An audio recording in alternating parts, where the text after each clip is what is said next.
Goeiedag vriende, ons kyk vandag na die fees van die Sabbat en daarvoor lees ons Levitikus 23 vanaf verse 1 tot 3.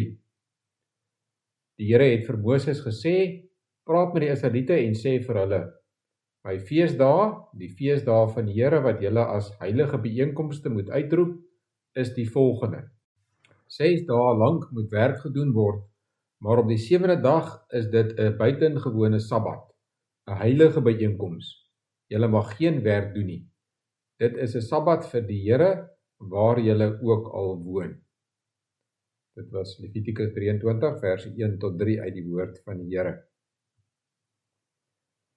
Die Sabbat is die eerste fees waarvan ons in Levitikus 23 lees. Dit is 'n besondere fees, omdat dit so oud soos die skepping self is. Anders as die ander feeste wat net 1 keer per jaar gevier is die Sabbat elke week gevier. Die eerste keer dat die Bybel oor die Sabbat praat, is in Genesis 2, verse 2 tot 3. Op die 7de dag was God reeds klaar met die skepingswerk en het hy gerus na al die werk wat hy gedoen het.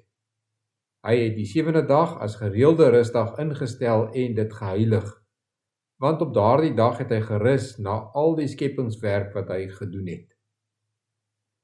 Waarom het God op die 7de dag gerus? Hy het nie gerus omdat hy moeg was nie. Hy het gekies om te rus, omdat hy reeds klaar was met sy skepingswerk.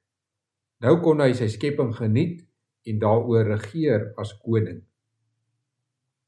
God het Adam en Eva vir 'n spesiale taak geskep, om sy skepping te versorg. Maar eendag sou hulle werk ook klaar wees.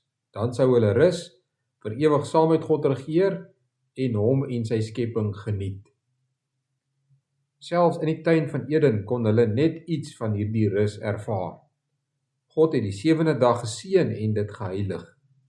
Elke 7de dag van die week kon mense rus, saam met God die skepping geniet en hulle self voorberei vir die beloofde ewige rus. Maar Adam en Eva het gekies om Satan te gehoorsaam eerder as God. So het hulle die ewige rus verloor wat God aan hulle beloof het. Hulle het ook hul plek in God se lieflike tuin verloor.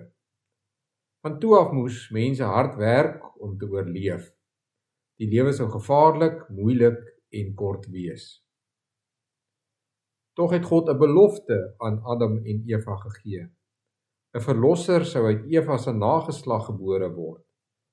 Hy sou kom om Satan se kop te vermorsel. Hy sou die ware rus terugbring na God se volk. Daarom het die 7de dag na die sondeval steeds 'n feesdag gebly. Die 7de dag het vooruitgewys na die rus wat die Verlosser sou bring. Die Here het vir Israel gesê om hierdie dag te vier as 'n rusdag en 'n gewyde bijeenkoms. Op die Sabbatdag moes die volk van God hulle daaglikse werk stop, God aanbid en uitsien na die ware rus wat sou kom. Dan kom Jesus en hy sê, kom na my toe almal wat vermoeid en belas is, en ek sal julle rus gee. Matteus 11 vers 28. Daarmee het hy gewys dat hy die een is wat vir ons die ware rus sal bring. Jesus alleen kan vir ons die rus gee wat ons werklik nodig het. Rus van die sonde. Hy het gekom om ons rus te gee van die skuld van sonde, van die lewe in sonde en van die gevolge van sonde. Hoe bring Jesus vir ons rus van die skuld van sonde?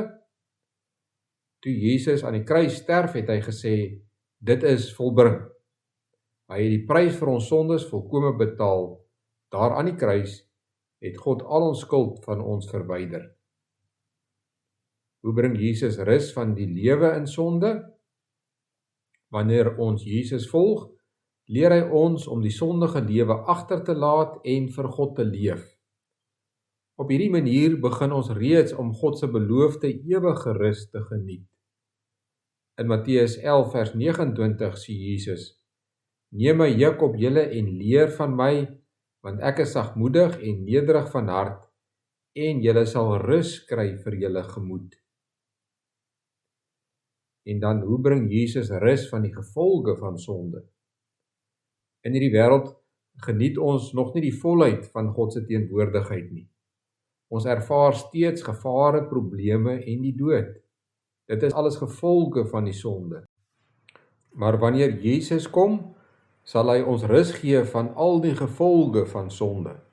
God sal elke traan van ons oë afvee en ons sal vir ewig saam met hom leef in sy nuwe skepping.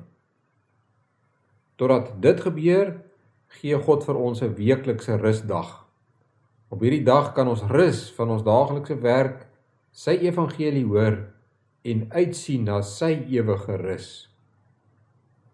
Hierdie dag is nie meer die 7de dag van die week nie, die dag waarop God sy eerste skepping voltooi het. Dit is nou die eerste dag, die dag waarop God sy nuwe skepping begin het. Dit is die dag waarop die Here Jesus uit die dood opgestaan het. Daarom noem die Nuwe Testament hierdie dag die dag van die Here. Lukas 24 vers 1 en Johannes 20 vers 19, ook Handelinge 20 vers 7 en Openbaring 1 vers 10.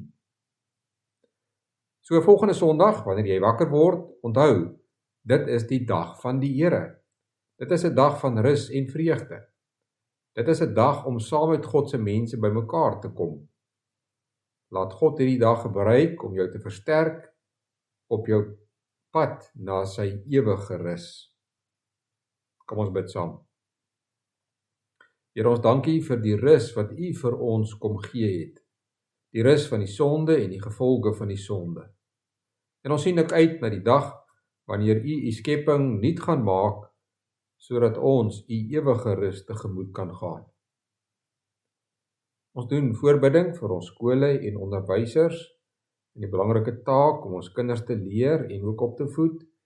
Ons vra dat U hulle daarin sal seën, gee vir hulle wysheid in die besluite wat hulle neem en in die uitvoering van hulle taak.